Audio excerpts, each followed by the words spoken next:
Rick Patterson. Thanks for coming to my videos today. What I'm going to talk about today is how to put self-adhesive tile, vinyl tile, on a floor. One of the first things to do is, most importantly, is to clean the floor very thoroughly. So you want to get a broom, a good broom, and a dust catcher, and go ahead and clean this up very, very good, and then mop the floor. Light mop, don't have to saturate it, and you don't want to saturate it. Just light mop with a wet mop.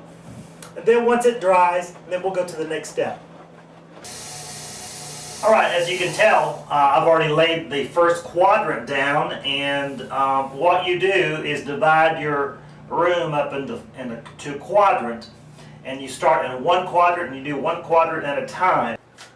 Okay, so as I'm going along, what I'm going to do here is just pull off the paper, and of course this is very, very sticky, so you want to try to keep your hands away as much as possible.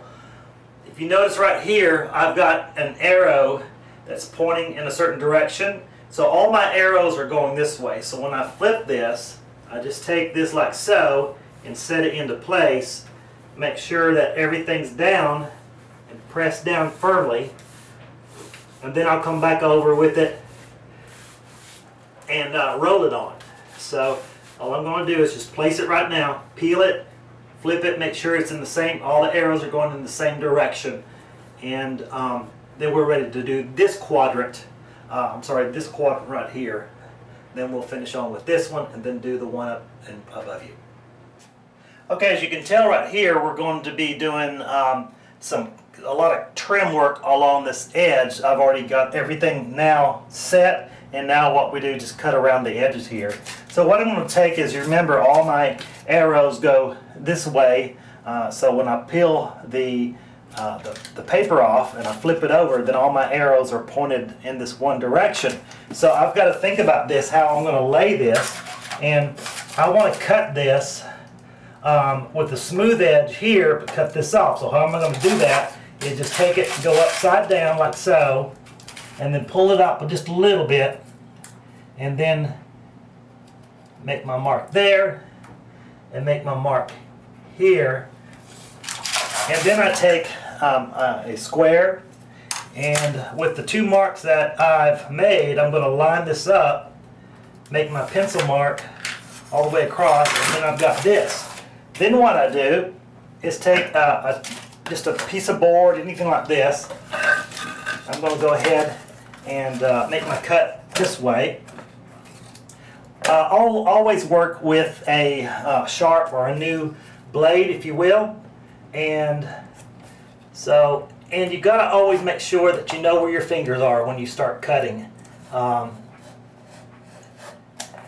There's too many accidents that happen using a straight edge cutter like this. So you can just take it like so and bend it, and then take it at the bend. Let me do this backward where you can see. Take this at the bend. Now this is the part that's going to be up against the wall. So just take it like this. Then move everything out of your way. Pull the paper off.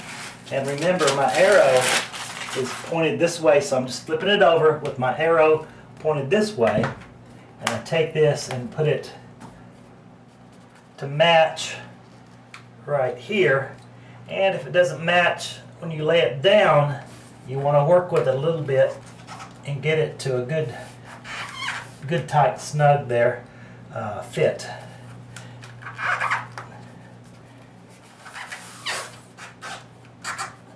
Okay, now what we do is repeat the process and go all the way around.